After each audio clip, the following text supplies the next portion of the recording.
안녕하십니까, 시민 여러분. 언소주 사설 탐정입니다.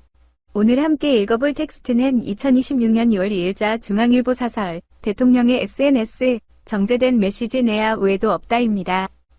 제목만 보면 아주 점잖은 충고처럼 보입니다. 대통령님, 말 좀 예쁘게 하세요. 이런 뜻이죠. 그런데 이 사설, 껍데기만 보면 대통령의 태도를 지적하는 것 같지만 그 속을 들여다보면 대한민국 기득권 언론과 선출된 권력 간의 아주 오래된 프레임 전쟁이 숨어 있습니다. 자, 합리적으로 한번 따져봅시다. 1. 현상과 본질, 태도가 아니라 메시지가 아픈 겁니다. 이 사설이 왜 나왔을까요? 이재명 대통령이 SNS에서 다주택자 양도세 중과 유예 종료를 비판한 언론 기사를 두고 망국적 투기 편드냐 라고 직격탄을 날렸거든요. 사설은 이걸 보고 정제되지 않았다, 언론 자유 침해 논란이 될 수 있다고 합니다. 재미있는 포인트가 여기 있습니다. 언론은 늘 국민의 알 권리나 비판의 자유를 이야기합니다.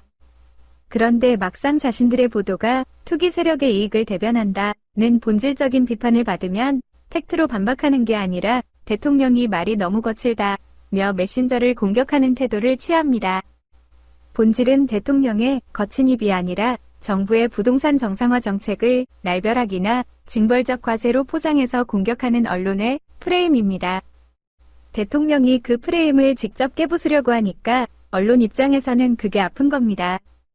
점잖게 계십시오. 해석은 우리가 할 테니라는 기득권 언론의 오만함이 깔려 있는 것이죠. 2. 논리적 허점, 팩트 규정이 좀스럽다는 이상한 논리. 사설 중간에 설탕 부담금 이야기도 나옵니다. 언론이 설탕세라고 쓰니까 대통령이 세금이 아니라 부담금이다 라고 팩트체크를 했어요. 그런데 사설은 WHO도 통칭해서 설탕세라고 한다, 영국 언론도 그렇게 쓴다 면서 대통령이 굳이 그걸 따지는 게 문제라는 식으로 말합니다. 이건 좀 이상하지 않습니까? 부담금과 세금은 엄연히 다릅니다.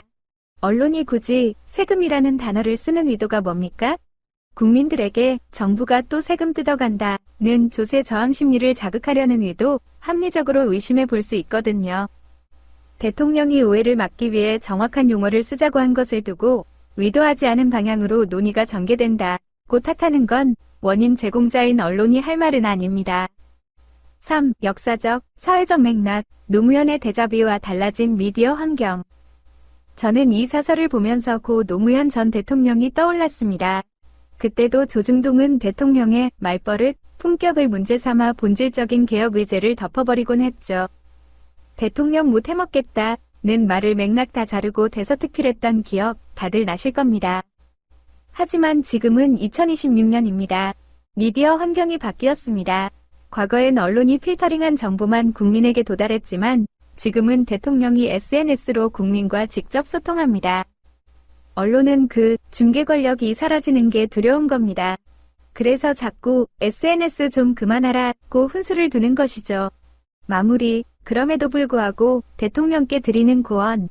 물론 저도 이재명 대통령께 한마디 드리고 싶은 부분은 있습니다. 언론이 아무리 편파적이라 해도 대통령의 언어는 국민 전체를 향해야 합니다.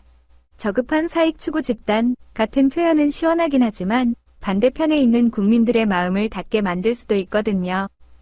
싸움은 우리 같은 시민 농객들에게 맡기시고 대통령은 조금 더 차갑고 논리적인 언어로 정책의 정당성을 설명하셨으면 어땠을까 하는 아쉬움은 있습니다. 하지만 시민 여러분, 속지 마십시오. 이 사설의 진짜 목적은 대통령의 품격을 높이는 게 아니라 대통령의 입을 막아 자신들의 프레임을 지키려는 데 있다는 것. 그게 오늘 비평의 핵심입니다.